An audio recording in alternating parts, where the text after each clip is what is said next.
Ek wil vanmôre met julle praat oor die lewensreis van 'n ma. Moedersdag is 'n oomblik van stilstand op die kalender vir elkeen van ons, nie. Dis 'n oomblik waar ons oor hierdie liefde praat, waaroor ons nou gesing het. Daardie opofferende liefde, daai liefde wat Jesus ook gegee het, is dieselfde liefde wat ma's ook in hulle het. En ek glo daar's blydskap in die hemel wanneer ons oor hierdie opofferende liefde praat, omdat dit so deel is van God se hart wat hy weerspieël. Moederskap is een van die duidelikste weerspieëlings van God se liefde hier op aarde. Ek wil begin deur vir julle 'n ware storie te vertel, wat gekenmerk kan word as een van daardie moeder van die jaar stories. Want dis mos nou vandag Moedersdag. En die storie gaan oor 'n 16-jarige meisie wat in 1928 geleef het. En sy was 'n Duitse meisie en haar naam was Minka Disbrau. En sy het op die ouderdom van 16 jaar het sy swanger geword onder baie verdagte omstandighede. Sy is in 'n woud verkrag deur iemand wat sy natuurlik nou nie geken het nie. Maar sy was 'n baie naïewe meisie en sy het nie eintlik iets geweet van swangerskappe af nie. Sy het nie eintlik geweet wat met haar gebeur het nie. En sy, onthou daai tyd het mense nie baie oor hierdie goed gepraat nie. En sy het nie eintlik besef hoekom is sy in hierdie posisie waarin sy haar bevind het nie. Haar ouers het die swanger Minka toe na 'n Lutherse tehuis vir ongehuwde moeders gestuur, waar hulle vir haar verduidelik het wat met haar gebeur het. Maar sy het op 22 Mei 1929 het sy geboorte gegee aan 'n pragtige klein dogtertjie wat sy net een keer gesien het. En sy was natuurlik verplig om daai kind te laat aanneem, want dit was nie soos vandag waar ongehuwde moeders hulle babas kon hou nie. Daai tyd was dit nie deel van die samelewing nie. Julle weet, dit was 'n skande, nê. So die kindjie moes aangeneem geword het en sy kon nie die baba hou nie. Maar elke 22 Mei wat daarna gevolg het Minka, daardie klein dogtertjie, 'n gelukkige verjaarsdag toegebid. En sy het net een so wit en klein fotootjie gehad wat sy altyd by haar gehou het. En dan het sy oor daai fotootjie gebid en gesê: "Here, as ek hierdie kind net een keer in my lewe weer kan sien." Die babietjie is aangeneem en sy het die naam Ruth Lee gekry. En Ruth Lee het 'n baie vol lewe gelei. Ruth Lee het later 6 kinders gehad, waarvan een van haar seuns nogal 'n rentevader geword het. Baie uitgestyg in die lewe. Maar toe Ruth Lee 77 jaar oud word, toe moet sy 'n hartomleining kry en sy begin toe haar biologiese ouers soek. En weet julle wat vind sy uit? Sy vind uit dat haar ma leef nog. En sy soek haar ma op en haar ma moet toe haar 100ste verjaarsdag vier. En op 77 ontmoet Ruth Lee en Minka mekaar by Minka se 100ste verjaarsdag. Nou, hier is 'n foto vir julle van dit. Dit is 'n bietjie onduidelik, maar ek wil hê julle moet mooi kyk daarna. Hieronder is Minka en Ruth Lee. Julle kan hierdie storie gaan Google. Julle kan hom gaan Google onder Minka Disbrau, julle sal hom sien. En aan daardie kant, aan die linkerkant is die boek wat oor hulle geskryf is. Die boek se naam is The Waiting. En op die foto daarbo is die kleindogter by Cassie Lebrou. Sy het die boek geskrywe oor die wonderlike storie van haar ma en haar ouma, waar haar ma op 77-jarige ouderdom met haar ouma versoen is. Nee, dit is regtig 'n wonderbaarlike storie. En hierdie boek is eintlik so 'n ideale Moedersdag geskenk, want dit dra die getuienis van 'n verlore kind, 'n leeftyd van verlange en die wonderwerk wat in 'n ma se lewe gebeur. Luister mooi, wat nooit opgee op haar kinders nie, of op haar kind nie. En toe hierdie mense bymekaar gekom het Ruth Lee gesê, dit het vir haar gevoel of sy net nooit weg was van haar ma nie. Dit het vir haar gevoel of al die jare, net jare tussenin was en hulle is een familie en daar's net, dit is net die grootste wonderwerk wat met hulle as 'n familie gebeur het.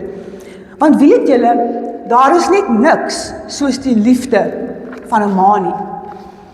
Ek is self 'n ma, en soos baie van julle wat vandag hier sit, en ek het self 'n dogter wat 27 jaar oud is, en ek het sommer nou 'n seun ook by, want hulle het laas jaar getrou, en ek is ook so dankbaar vir elke ma in ons midde wat vandag hierso sit. Dankie vir die kinders vir wie jy lief is met die liefde van 'n ma, wat dalk nie eers jou eie kinders is nie. En ek weet hier's van julle wat baie sulke kinders in julle lewe het.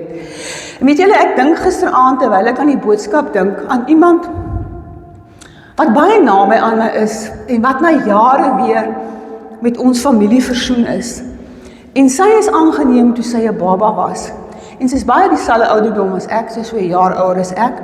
En sy vertel my, dat sy die geleentheid gekry het, want sy het op 'n tyd haar biologiese ma begin soek. En sy vertel my dat sy by die maatskaplike werker gekom het, en dat die maatskaplike werker vir haar sê, sy het ongelooflike goeie nuus vir haar. Hulle het haar biologiese ma gekry, want haar ander ma is toe al oorlede. En die beste nuus nog verder is dat sy ook 'n sussie het. En sy sê sy is so opgewonde, want ewe skielik het sy 'n sussie, en 'n ma wat lewe wat sy nooit gehad het nie. En die volgende asem sê die maatskaplike werker vir haar, maar daai tyd, toe jy nou sussie gebore is, het jou ma besluit, ja, om jou sussie te hou en jou weg te gee. En sy sê sy het op daai oomblik besluit, sy wil haar biologiese ma nie ken nie, want sy gaan volstaan by haar ma wat haar groot gemaak het. Nou die vraag wat ek vanmôre vir julle wil vra is, hoekom maak 'n mens so 'n besluit? Waaroor gaan moederskap dan? Ma wees gaan oor meer mense as om net 'n biologiese ma te wees of met 'n biologiese ma verbind te wees. Dit gaan oor omgee, dit gaan oor lief wees, dit gaan oor koester, dit gaan oor aanvaarding, dit gaan oor teenwoordig wees, dit gaan oor opdaag. Dit gaan oor onvoorwaardelike liefde. Dit is waaroor ma wees gaan. En die reis van elke moederhart is vanoggend merkwaardig. En dit eindig nooit, want julle weet, hoe ouer ons raak en hoe ouer ons kinders raak, hoe meer bid ons nog vir hulle. Nee, die proses hou net nooit op nie, want ons dra hulle altyd in ons harte. Maar selfs mense, die storie van Minka, hoe besonders en merkwaardig dit ook al mag wees, dit is nie die grootste moederstorie nie. En voor ons na die grootste moederstorie gaan kyk, wil ek hê, kom ons sit net so en kom ons maak net ons oë weer toe, want ek wil net vir die Here dankie sê vanmôre vir elkeen van die ma's wat vandag hier is en wat lewe uit liefde gee, opreg wees, opdaag, aanvaarding, nee, teenwoordig wees. En ook vir al die ma's wat na hierdie opname gaan luister. So kom ons sluit net die oë en ons sê dankie Here. Dankie Here vir ma's wat nie net biologiese ma's is nie. Dankie Here vir ma's wat opdaag, wat aanvaar, wat onverwoordelike liefde gee. Wat baie keer voel Here, hulle maak so baie foute, maar Here, hulle weet dat saam met U kan hulle alles oorkom. Dankie vir ma's Here wat nie opgee nie, wat nie opgee op hulle kinders nie. En daarvoor, Here, wil ek U vanoggend loof en wil ek U eer. En ek wil vra dat U ons harte nou sal oopmaak vir die grootste ma-wees storie, Here, wat daar ooit op hierdie aarde was. Ons bid dit in die naam van Jesus. Amen.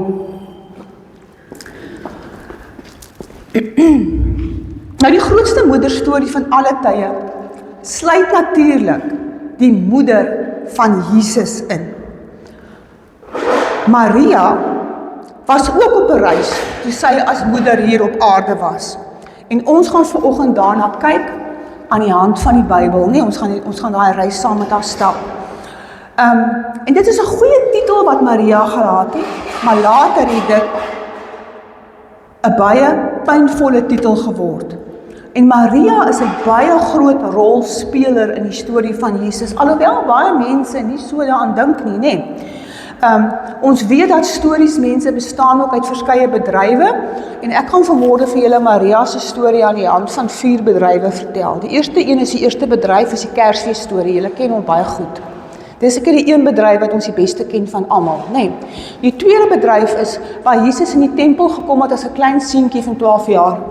Die derde bedryf is waar Maria saam met Jesus was toe Jesus water en wyn verander het by die bruilofsfees in Kana. En die vierde bedryf is natuurlik sy kruisiging. So, van al die verrassings wat in die eerste bedryf, in die eerste gedeelte plaasgevind het, van Maria se storie, van dat die engel haar besoek het, en die feit dat haar kind die Messias was, en dat sy 'n geboorte gaan gee aan 'n man saam met wie sy nie eers geslaap het, die alles 'n wonderwerk wat gebeur het, was die grootste verrassing, mense, dat Maria ja gesê het vir God se plan. Dit was die grootste verrassing van alles. Daardie antwoord was nie gerieflik nie. Dit het teen 'n prys gekom. Dit het in daardie tyd wenkbroue laat lig. Dit was teen die sosiale norm van daardie tyd. As julle dink dit was in 1928 'n storie, weet julle hoe was dit in Jesus se tyd? En tog is haar antwoord een van die kragtigste sinne wat ooit uitgespreek is. Maria sê toe, in Lukas 1 vers 38 sê sy, ek is tot beskikking van die Here, laat met my gebeur wat u gesê het. En mense, dit was nie sommer woorde wat sy ligtelik of net per ongeluk gesê het nie. Dit het moed gevat. En dit het volle oorgawe gevat aan God die Vader om vir die Here Jesus, aan God die Vader daai ja te sê om die ma te word van die Here Jesus. Ons weet almal dat die wêreld bly vandag 'n baie moeilike plek vir 'n jong swanger tiener van 16 jaar oud. En dit is 'n gevaarlike plek om in te wees. En vandag is baie jong mense in die posisies om hulle babas te hou. Maar dit was vir Minke 'n skande, onaanvaarbaar in haar ere, en geensins het die hoop bestaan dat sy so 'n baba kon hou en kon grootmaak nie. In Maria se tyd was dit om verloof te wees aan 'n man en dan 'n kind by hom te kry as jy nie met hom getroud is nie, is gesien as egbreuk. En hierdie oortreding was strafbaar met 'n vernederende publieke verhoor waar hulle jou gestenig het met klippe. So erg het hulle in daardie tyd oor dit gedink en gevoel. En hier is Maria. Sy het gehoor, sy gaan 'n baba kry. En ja, die baba is nie Josef se baba nie. En die storie is egter vanoggend aan my en jou bekend, en ons weet dat Maria se storie werk vir haar reguit. Maar Maria het nie geweet, na die engel Gabriël aan haar verskyn het, hoe Josef sou reageer nie. Sy het geweet dat Josef was 'n man wat in die Torah geglo het. Sy het geweet hy's 'n man wat by die wet hou, en sy het gedink hy gaan by die wet hou en hy gaan doen wat die wet van hom vereis. En wat is dit? Haar laat verhoor en haar laat stenig. Die baba is nie Josef se kind nie, maar ten spyte van haar gedagtes het sy nog steeds ja gesê vir God se plan. Kan julle indink in watse omstandighede Maria was? Moeilike omstandighede. Dit verg moed.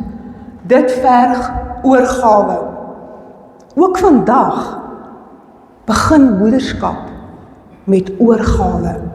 Die opoffering van minder slaap, minder persoonlike planne, jong meisies moet mooi luister hier, en minder netjies 'n huis.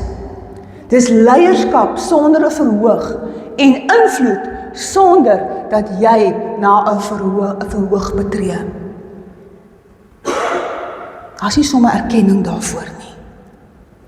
Maria het ook vir God vertrou, en sy het toegelaat dat God inbreuk maak op haar persoonlike lewe. En sy het nie geweet op daai oomblik hoe alles gaan uitwerk nie. Kan jy net dink hoe bang en onseker sy moet wees? Kan jy jou die chaos indink toe Maria in haar ouwe huis gekom het en vir haar ma en pa vertel het, mamma en pappa, 'n engel het aan my verskyn en vir my gesê ek gaan 'n baba hê. Wat gaan jy maak as jou kind dit vir jou kom vertel? Gaan sê, man, moenie jou stories kom probeer vir stories maak met my en jou sonde kom probeer toesmeer nie. Wie gaan glo as ons kinders vir ons vertel, 'n engel het aan hulle verskyn, sy gaan 'n baba kry? Dis die posisie waarin Maria was. 'n Gemaklike lewe, mense, was dit nie. En so sal dit ook nie vir ons wees nie. Net soos wat dit moeilik was vir Maria om Jesus te volg, net so gaan dit moeilik wees vir ons in ons eie lewe wanneer ons Jesus volg. Herodes wil Jesus so graag laat doodmaak dat Maria en Josef in hierdie eerste bedryf vir 'n tyd as vlugtelinge in Egipte moes bly, omdat hulle gevrees het dat Herodes Jesus om die lewe gaan bring. Maria en haar man was vervolg toe Jesus alreeds 'n baba was. Ek en jy sal ook vir ons geloof vervolg word. Hierdie was die eerste bedryf van die storie. Nou is daar nog 3 oor. Die tweede bedryf vind plaas by die tempel. Jesus is hier 'n seentjie van 12 jaar oud.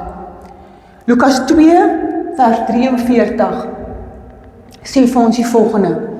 En toe die feesdae verby was, het sy ouers die terugreis begin. Maar die kind Jesus het in Jerusalem gebly sonder dat hulle dit geweet het.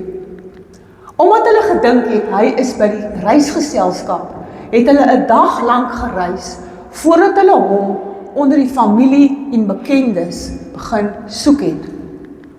Toe hulle hom nie kry nie, het hulle omgedraai na Jerusalem toe op soek na hom. Nou mense, julle wat al klein kindertjies gehad het weet, dis die grootste nagmerrie in jou lewe as jou kind wegraak. En vandag is dit 'n groot realiteit in ons wêreld, in ons land, dat kinders wegraak en wegraak vir altyd. Ouers kry nie hulle kinders nie. Human trafficking is groot, nee. Dis baie goed waarmee baie ma's worstel in hulle lewe, baie ma's wat vandag se kinders weg is. En dit is ook wat ek vanmôre vir julle gesê het, ons is so baie goed om voor dankbaar te wees as ma's, as sulke goed nog nie in ons pad gekom het nie. Maar dan wil ons ook vanmôre aan daai ma's dink, wat moet daai seer en daai pyn sit van 'n kind wat weg is, wat net nooit weer gevind was nie. Maar kan julle voorstel, wat was Maria en Josef se gesprekke in daardie oomblik? Maria het dalk iets gesê soos, Josef, dit was jou werk om na Jesus te kyk. Wat gaan ons nou vir God sê, dat die Messias weg is? Dit was die realiteit, die Messias is weg. So miskien het jy al daardie benoudheid ervaar. En ek glo, daar gaan duisende dinge deur 'n mens se kop, as daai goed met jou gebeur. Ja, as so iets met 'n mens gebeur, kan 'n mens net bid en nie die Here vra om jou sy lig te laat skyn om jou kind te kry. Dis al raad wat ek het. Ek onthou so goed 'n voorval toe ons nog die Wetstopkerk bedien het. Ons het altyd na kerk het ons altyd tee gedrink en die mense het gekuier by die kerk en ons het half gesukkel om die mense by hulle huise te kry want almal het so lekker by die kerk gekuier. En een van ons beste stel vriende, hulle het 4 kinders gehad op daai tyd. Hulle het hulle baba in die moederskamer laat slaap in die kot. En daai tyd, ons het daar almal op plase gebly en toe ons nou almal al by plaas aangekom het, toe kry ons hierdie benoude oproep dat een van hulle kinders is weg. En toe hulle amper op die plaas kom, toe sien die ander kinders, maar die kleintjie sit nie in sy stoeltjie nie. Hulle het die kind in die kerk vergeet. En ons is allemaal terug kerk toe. En ja, hier lê die klein babietjie heel rustig in die huis van die Here en slaap. Maar ja, daar het ons ook gesien dat benoude ouers benoude spronge maak, nee. Gelukkig was dit 'n plek wat hulle die kind in die kerk vergeet het en nie op 'n ander plek nie. Sulke goed kan so maklik met ons gebeur. Die Bybel sê vir ons, na 3 dae het Maria en Josef Jesus gekry.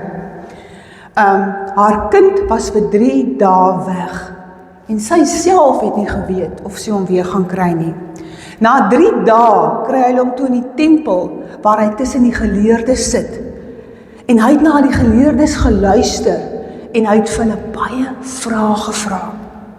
En sy ouers kry hom toe en hulle moes hom dissiplineer, omdat hy weggeloop het sonder dat hy iets gesê het. Nogal 'n gewigtige saak, as jy dink dat jy die seun van God moet dissiplineer. Nee, nie altyd sulke maklike dinge nie. Ons lees in Lukas 2 vers 48, lees ons, kind, waarom het jy so met ons gemaak? Dit was hulle woorde aan hulle kind. Kyk, jou vader en ek het met angs na jou gesoek, sê Maria vir hom, met angs, hulle was angstig geweest, soos wat ek en jy ook sou wees, as ons nie ons kinders kry nie, of ons kind kry nie. Die van julle wat al bietjie ouer is, wat die fliek ken van Home Alone, ek weet nie aan hoeveel van julle aan wie dit bekend is nie, maar dit gaan oor ouers, wat buite hulle self was, omdat hulle kind verdwyn het. En die hoogtepunt is toe die ma tuis kom en die seun Kevin by die huis vind. En om alles te kroon was dit Kersoggend en hy hardloop na haar toe en hy gryp haar en hy sit sy arms om haar en hy sê van mamma, ek is so jammer dat ek slegte goed oor my familie gesê het en ek is so bly ek kan deel wees van hierdie familie en ek is so bly ek is weer by jou ma. Maar die gebeure by die tempel waarvan ons in Lukas 2 lees, is bietjie anders mense as in Home Alone. Daar is ook 'n ma wat naarsigtiglik na haar seun soek, maar hy sê vir haar, waarom het u na my gesoek? Het u nie geweet dat ek in die huis van my vader moet wees nie? Ons weet dat Jesus se bediening is gekenmerk deur vrae. Hy het vir baie mense vrae gevra. Vrae soos, vir sy disippels, wie sê julle is ek? En waar hy vir Petrus gevra het jy my lief? Laat my skape wy, het hy vir hom gesê op een plek. En hierdie vraag wat Jesus hier by die tempel vra, is die eerste vraag wat hy vra in die woord van die Here en sy eerste direkte woorde wat in die woord aangehaal word. Wat hy eintlik vir haar sê is, ma, weet maar dan nie dat ek in die huis van my vader moet wees nie. Met ander woorde, ma, daar is 'n ander familie, daar is 'n ander huis, daar is 'n groter roeping op my lewe, daar is 'n ander wil vir my lewe wat ek moet gehoorsaam. En as dit bots oor hoe julle dink of hoe julle dinge doen, dit is wat ek moet doen. Selfs Jesus verhouding met sy ma, wat vir hom lief was, wie groot dinge van hom verwag het, moes ondergeskik gestel word aan die verhouding wat Jesus met Vader God het. En dit was pynvol vir Maria, en hy het haar teleurgestel, want hy was haar seun, en sy was lief vir hom. Hy was dan altyd so 'n gehoorsame kind aan haar, tot hierdie insident by die tempel nou gebeur het. En hierdie insident by die tempel het half 'n afstand tussen Maria en Jesus begin bring. En terwyl ons hier van die tempel praat, Jesus was ook deel van 'n gemeenskap van Nasaret wat hom geken het en hulle was lief vir hom en hulle het vir hom omgegee en hulle het in sy lewe ingebou. En ek wil ook graag vanoggend dankie sê vir almal wat lid is van Jesus se kerk. Maak nie saak aan watter kerk jy behoort nie, maar wat geestelik inbou in kinders se lewe. Miskien is jy by 'n skool betrokke. Miskien is jy in 'n kliniek betrokke. Miskien werk jy daagliks met kinders. Miskien leer jy jou eie kinders of ander mense se kinders of jou kleinkinders van Jesus. Miskien dokter jy hulle, miskien stop jy hulle tande. Miskien befonds jy 'n projek waarby kinders gehelp word. Dit maak nie saak waar jy met kinders betrokke is nie. Baie dankie mense. Dit is koninkrykswerk. En weet, Jesus is lief vir kinders en dit laat hom glimlag. Die tempel was deel van Jesus se lewe toe hy groot geword het, net soos die kerk ook vandag deel van ons kinders se lewens moet wees. In die derde bedryf speel die volgende insident van Jesus af saam met sy moeder by 'n troue af. Jesus is nou 'n jong man en hy het sy bediening as 'n rabbi begin. Hy is nou nie meer 'n seentjie van 12 jaar nie. Nee, hy is nou 'n rabbi. En daar's 'n troue in 'n dorpie met die naam Kana. Kana was ongeveer 8 myl weg van Nasaret, baie naby van waar hy groot geword het. En by die troue gebeur daar toe 'n besonderse ding. Die wyn raak op. Daar's nie meer wyn nie. Troues het vir dae aangehou en dit was die eer van die bruidegom om vir al die gaste wyn te voorsien. Dit was egter vir 'n familie van die bruidegom baie vernederend as daar nie genoeg wyn vir al die gaste was nie. Ons lees in Johannes 2 vers 3, toe die wyn opraak, sê Jesus sy moeder vir hom, hulle het nie meer wyn nie. Nêrens in Johannes word beskryf waarom Maria vir die wyn verantwoordelik gevoel het nie. Maar sy het duidelik van Jesus verwag om iets in daardie omstandighede te doen. Maar Jesus sê vir haar, hy sê vir haar die volgende woorde, hy sê, waarom sê u dit vir my? My tyd het nie gekom nie. Nou mense, ons lewe vandag in 'n kultuur waar ons vryheid en regte prioriteit geniet. Maria het in 'n ander kultuur geleef.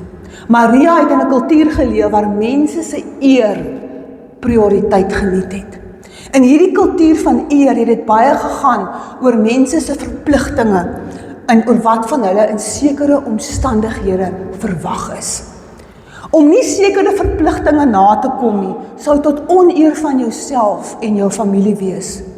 En die nommer 1 verpligting was, eer jou moeder en jou vader.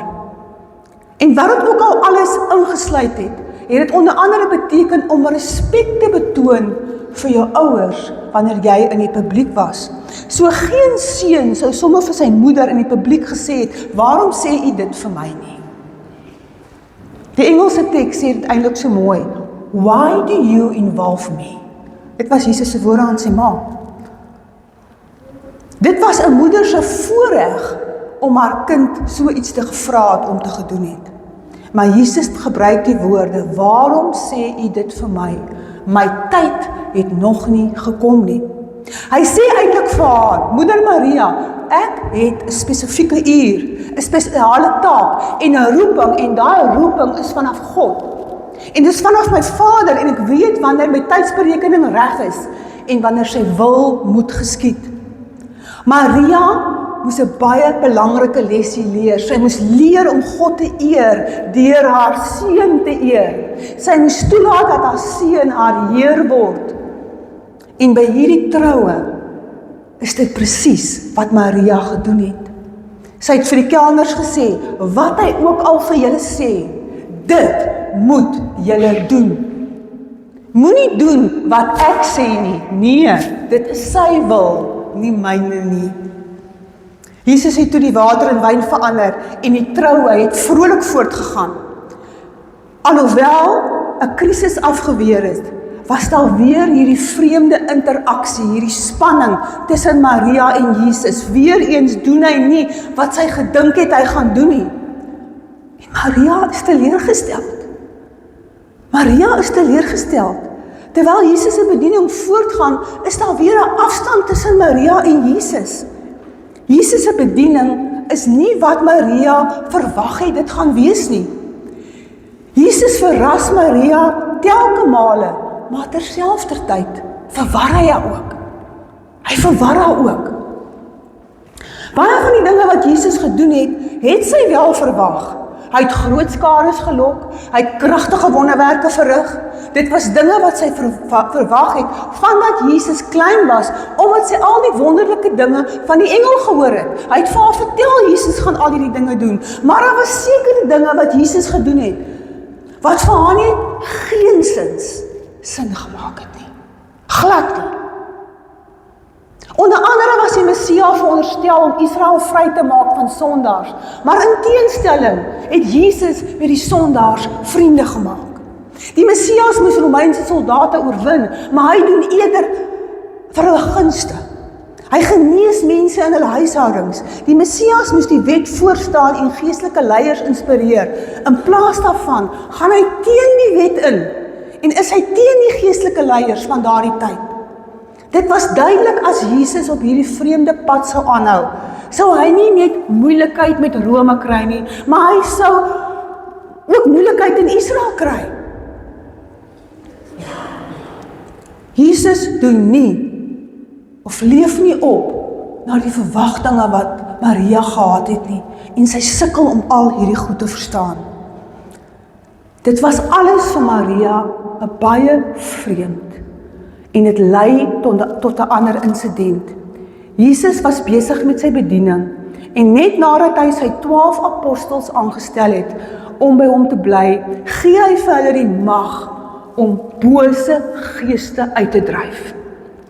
Maar dit was ook iets baie vreemd in daardie tyd. Ons lees in Markus 3 vers 21, lees ons die volgende, ons lees, toe sy familie hiervan hoor, dit is nou van die storie van die geeste uitdryf, het hulle gegaan om hom te gaan haal, want hulle het gesê, hy het van sy kop af geraak. Het jy al gedink, iemand in jou familie is van hulle kop af? Jesus se familie het so van hom gedink. In daardie tyd het sy moeder en sy broers toegekom, en hulle het buite bly staan en 'n boodskap na hom toe gestuur om hom te roep. En 'n menigte mense het rondom hom gesit, en hulle sê toe vir hom, kyk, u moeder en u broers is daar buite en hulle soek vir u. Maar hy sê vir hulle, wie is my moeder en my broers? Hy het die mense aangekyk, wat in 'n kring om hom gesit het en gesê, hier is my moeder en my broers. Plaas jouself nou weer in Maria se skoene. Hoe dink julle moes Maria gevoel het as Jesus se ma, toe hy daardie woorde kwyt geraak het? Sy moes seer gemaak gevoel het. Dink dit is jou kind jou ontken voor ander mense en sê jy is nie sy ma nie.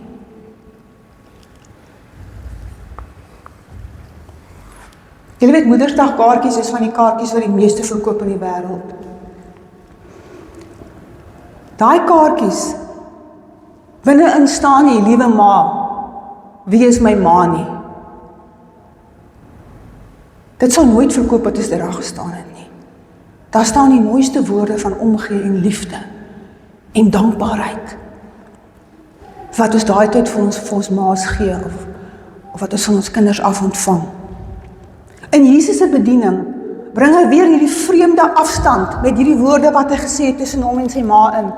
En sy staan buite die gebou waarin hy is. En in hierdie kultuur waar die eer hoog aangeskryf is, mense, vra hy die vraag, wie is my moeder? Hy sê vir die mense om hom, hier is my moeder. En in die proses kondig hy iets niets aan. Hy sê eintlik vir hulle dat dieselfde God wat die mens gemaak het, omdat hy liefde is en 'n familie wou hê, maar dat sonder dit versteur het, 'n nuwe familie begin in Jesus. Dis wat hy aankondig daar. Hy kondig die nuwe familie aan. En hy sê hierdie familie is inklusief en enige een kan daarvan deel wees. Enige een kan deel wees van die familie van die Here Jesus. En dit het ook so begin gebeur. Van daar af het hulle mekaar broer en suster begin noem, soos wat dit die gebruik in gewone families is. En daar was nog nooit 'n gemeenskap waar enige iemand kon deel word van en soos familie behandel word as die gemeenskap van gelowiges van Christus nie. Dit was God se plan vir die kerk. Dit is ook God se plan vir ons kerk. Dit is ook God se plan vir al die ander kerke. Dit is ook sy plan vir mense daar buite in die straat, of hulle ryk of hulle arm is, dit maak nie saak wie hulle is nie, wat hulle agtergrond is nie. As hulle hier kom, moet hulle ook voel asof hulle 'n seun en 'n dogter van die Here Jesus is. Hulle moet dadelik soos familie voel. Dit is die plan. En daarom, mense, moet ons altyd die geur van Christus versprei, deur liefde, deur gasvryheid, deur onvoorwaardelike aanvaarding. En as ons dit nie doen nie, as volgelinge van die Here Jesus, dan dop ons die toets. Ons moet diensbaar wees en sy huis ontvanklik maak vir die familie. Jesus het gekom om te dien, nie om gedien te word nie. Ons moet sy voorbeeld volg en toepas, dit wat hy vir ons geleer het. Terwyl Jesus ook een keer so mense geleer het 'n vrou in die skare uitgeroep, geseënd is die vrou wat die moeder van Jesus is, of wat geboorte aan hom gegee het en hom groot gemaak het. Sy sê eintlik vir hom, Jesus om jou ma te kon wees, is die grootste voorreg wat enige vrou op aarde kon hê. En almal het natuurlik verwag dat Jesus iets sou sê soos, ja, dit is so. Maar in plaas daarvan sê hy iets anders. Hy sê, geseënd is die wat die woord van God hoor en dit gehoorsaam. Wat hy eintlik sê is, nee, die grootste geleentheid vir die mens, manlik of vroulik, is om my te volg, om 'n kind van God te wees. Dis die grootste geleentheid. Nie om die ma van Jesus te wees nie. Dit was Jesus se eie woorde. So as jy vanoggend 'n ma is, maak dit nie saak wat vanoggend in jou lewe aan die gang is nie. Miskien voel jy kan by tye jou hare uit jou kop uittrek oor verkeerde keuses wat jy gemaak het, of baie dinge wat jy dalk gedoen het, of wat jy dalk nie gedoen het nie. Jy voel miskien vanoggend moeg, of jy voel uitgeput, of jy het breekpunt bereik. Miskien het jy baie skuldgevoelens teenoor jou kinders. Weet vanoggend, daar's altyd 'n geleentheid om iets daaraan te doen, al is hulle groot. As jy nog nie 'n ma is nie, weet vanoggend, al hierdie geleenthede lê nog vir jou voor. Mense, Jesus wil vir ons iets leer. Deur al hierdie vreemde dinge wil hy vir ons iets leer. Baie van mense se kinders is dalk op skool nog, baie van julle se kinders is al klaar geleer, hulle is al getroud, hulle is al groot, of party studeer nog. Ek weet nie van julle nie, maar vir my het my hart nogals elke keer so 'n ruk gegee as my kind van die een fase na die volgende fase gegaan het. As ek daar by die pre-primêr ingehaat het, en dan skuif sy van die pre-primêr na die primêr, en dan sit die konsertjie, en dan huilik my oë uit, en dan gaan ons primêre skool toe, en dan huilik weer as ek by die primêre skool kom, en dan gaan sy hoërskool toe, dan nie gehuil toe sy matriek geskryf het nie, maar so het ek gehuil, want elke keer het die kind in 'n nuwe fase gekom, en moes ek op 'n plek kom waar ek het gesê het, Here, U moet my nou net help, dat ek hierdie kindjie kan leer vlieg, en dat hulle vlerke kry, want dit was van die swaarste goed, wat daar seker vir my in die lewe was om te doen. Maar ek moet vir julle sê, ek het ook weer lekker gehuil die dag, toe ek al by Wits aflaai, en toe ek voor die mediese fakulteit sit, en ek sien 80% van die studente wat saam my kind gaan swat, is moslims. Ek het daai dag gehuil, soos 'n baba, en ek het gesê, Here, waar is my kind nou? Wat nou? En daar het ek net van die Here dit afgekry. Nou moet ek vasstaan op sy beloftes. Nou kan ek nie vir my kind besluite maak nie. Nou moet ek vasstaan op dit wat ek al geleer het deur al die jare. En ek moet vertrou dat sy in die Here sal vashou. En dank die Here sy het. Dank die Here sy het. En dis net die genade van die Here. Verskillende fases in ons kinders se lewens. Bid vir hulle mense. Ons moet nooit ophou om vir ons kinders te bid nie. Stormy Omartian, ek het nou so trane in my oë, ek kan sien wat staan hier nie. Stormy Omartian het in 'n boek geskryf waar 'n ma vir hulle kinders bid. En lei sy ons in pragtige gebeure oor hoe om vir ons kinders te bid. En ek het al in ons Amaweto het ek al 'n aand gehad met 'n tipe van 'n high tea wat ons daar vir die vrouens gehou het, waar ek spesifiek oor hierdie boek gepraat het. En dis 'n boek wat nog beskikbaar is, hy's in 'n omnibus beskikbaar. Ek het daai boek begin lees toe my dogtertjie 5 jaar oud was. En dit het my so gelei om vir my kind te bid op so baie maniere, vir so baie goed in die lewe. En ek wil julle aanmoedig, as jy daai boek in die hande kan kry, hy is nie meer in sy oorspronklike vorm waar hy net 'n enkel boek is nie, hy is nou 'n omnibus, van 'n vrouens ook vir hulle mans bid, maar in elk geval, daar's 3 boeke in een, is dit so 'n kosbare boek om te hê, want daar's soveel goed, waarvoor jy vir jou kind kan bid, hulle beskerming, en nog vir hulle huweliksmaats, hulle beroepe. Ag, daar's 110 goed wat jy nie eers elke dag aan kan self dink om vir jou kind voor te bid nie. Ook vandag as 'n volwassene, nê, kan nooit ophou om vir jou kind te bid nie. Maar weet julle wat leer al die dinge 'n mens? Ons kinders is nie ons nie. Ons praat baie keer van hulle asof hulle ons kinders is. Maar niks is regtig ons nie. Alles lê in die hand van God wat lief daarvoor is om vir ons te gee. En wanneer ons ons kinders vaskleef, of ons kleef aan ons geld vas, of ons kleef aan ons familie vas, of ons kleef aan ons sukses vas, of ons kar, al daardie dinge is wanneer dit God se plek in ons lewe beginne inneem. Ons moet ook nie so moeder maas dat ons ander versmoor om ons nie. Jesus leer ons hierdie wonderlike waarhede in Matteus 10 vers 34. Hy sê die volgende, hy sê, moenie dink dat ek gekom het om vrede op die aarde te bring nie. Ek het nie gekom om vrede te bring nie, maar die swaard. Ek het gekom om tweedrag te bring tussen 'n man en sy vader en tussen 'n dogter en haar moeder, tussen 'n skoondogter en haar skoonmoeder. Nou hierdie mense is nie gewoonlik woorde wat ons op 'n Moedersdag hoor nie. Hy wat sy vader of moeder liewer het as vir my, sê die Here Jesus, is nie werd om aan my te behoort nie. Hy wat sy seun of dogter liewer het as vir my, is nie werd om aan my te behoort nie. Hy wat nie sy kruis opneem nie en my nie volg nie, is nie werd om aan my te behoort nie.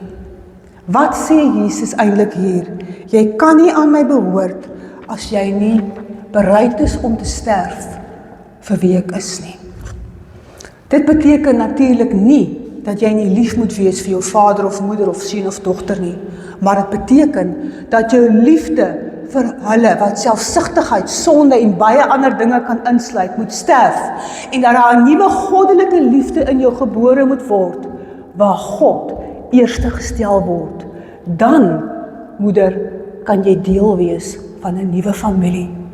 Dis asof Jesus vir Maria deur sy optrede vertel het, maar nou kan enige iemand deel wees van die familie, maar hulle moet eers in hulle self sterf, eers die knie buig.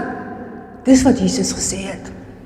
Maar niemand, self nie sy, as Maria, sal die nuwe familie betree, as sy nie in haarself sterf nie. Die evangelies leer ons nie hoe Maria op hierdie vreemde lering van Jesus reageer het nie.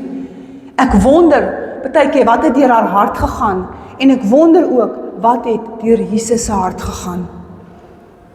Ons weet ook hoe hierdie storie van Jesus eindig, en dis die laaste bedryf. By die kruisiging het Maria ook by die kruis gestaan, en sy was die een wat by was met sy geboorte in Jerusalem, en hier is sy weer as Jesus se moeder, en wat sien sy vandag? Sy sien, hy dra 'n kruis.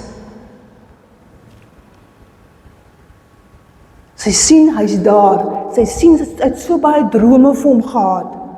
Soos wat ons maar ook vir ons kinders het. Nee, ons het ook almal drome vir ons kinders. En terwyl Jesus daar hang aan die kruis, dink sy terug aan die woorde van Simeon, toe hy Jesus die dag ingeseën het by die tempel, en hy het vir haar gesê,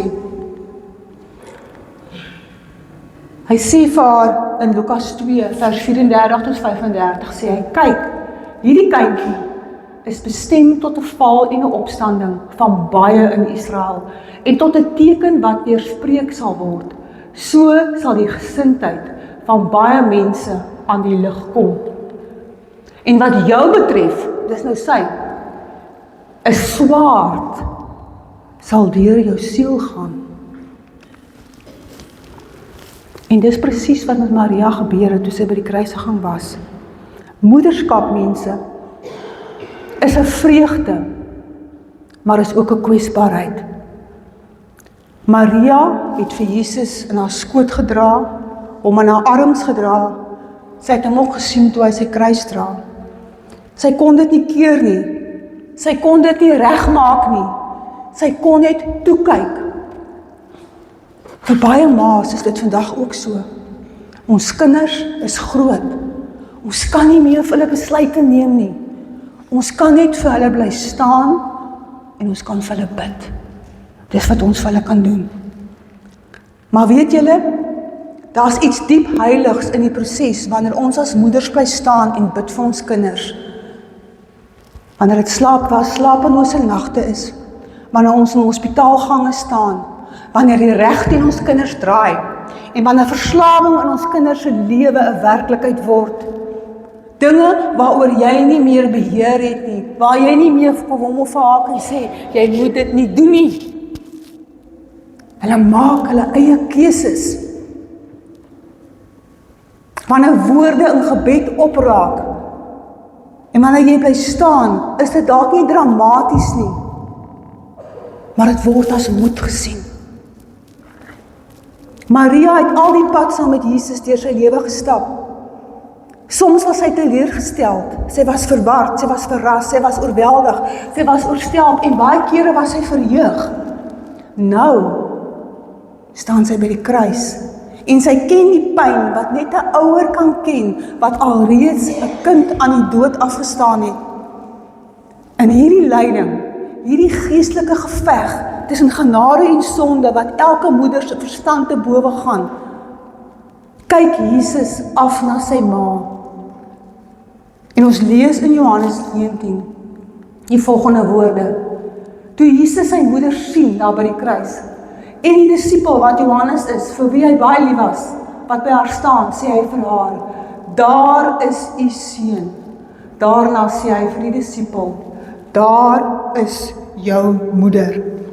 En van daardie oomblik af het die disipel, wat Johannes was, haar in sy huis ingeneem. Mense, God is besig om iets nuuts te doen. Niemand word in die proses uitgelaat nie, ook nie Jesus se moeder nie. Na Jesus se opstanding, 'n gebeurtenis wat ons ook nie lank terug herdenk het met Paasnaweek nie, het daar 'n klein gemeenskap van Jesus se volgelinge bymekaar gekom om te wag dat die Heilige Gees vir hulle gestuur word.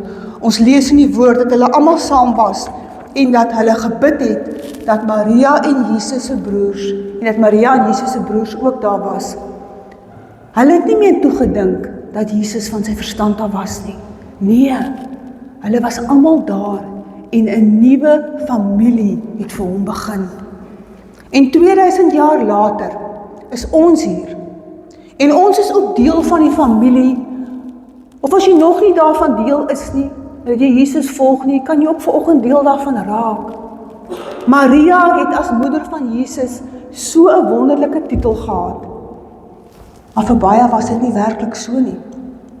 Sy het beweeg van die moeder van Jesus na 'n volgeling van Jesus, by die kruis, deur genade. Sy het haar seun haar Heer gemaak. Jy kan dit ook vanoggend doen.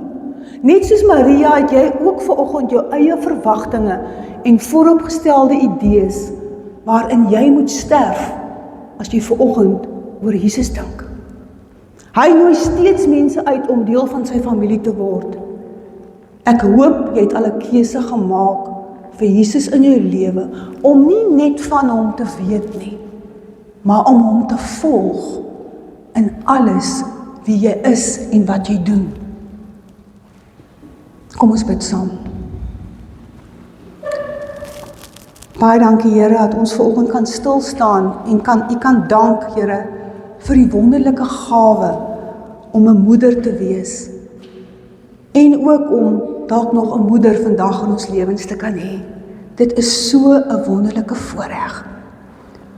Ons bid vanoggend Here vir elkeen vir wie die ma wees soveel pyn veroorsaak. Mense wat dalk vanmôre sukkel om kinders te kry, Here, mense wat nie kan, wat smag na hulle eie kindertjies, Here. Ons bid ook vanoggend vir hulle. Maar Here, ek wil ook vanoggend bid vir elke ma wat hier sit en wat na die opname luister.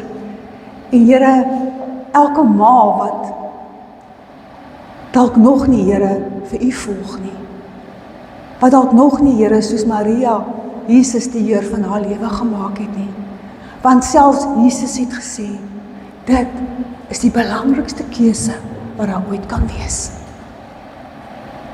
Ek vra Heilige Gees dat U met elkeen van ons wat vandag hier sit of na die opname luister, bemoeienis sal maak. En as dit vanoggend jy is, dit maak nie saak of jy nie vanoggend 'n moeder is nie. Miskien is jy net 'n gewone man, of miskien is jy 'n pa, maak nie saak wie jy is nie.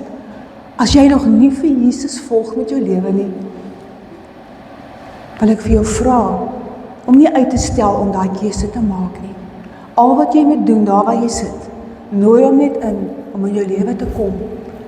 Nooi hom net in, om die Heer van jou lewe te kom word. Nooi hom net in, om hom te volg met alles wat jy is. En vra die Heilige Gees, om in jou hart te kom woon. Die woord van die Here sê vir ons, as ons hom aangeneem het, dan kan ons 'n kind van die Here Jesus genoem word, kind van God genoem word. Dankie Here, dankie dat U nou bemoeienis maak met elkeen hier, in Jesus se naam, amen.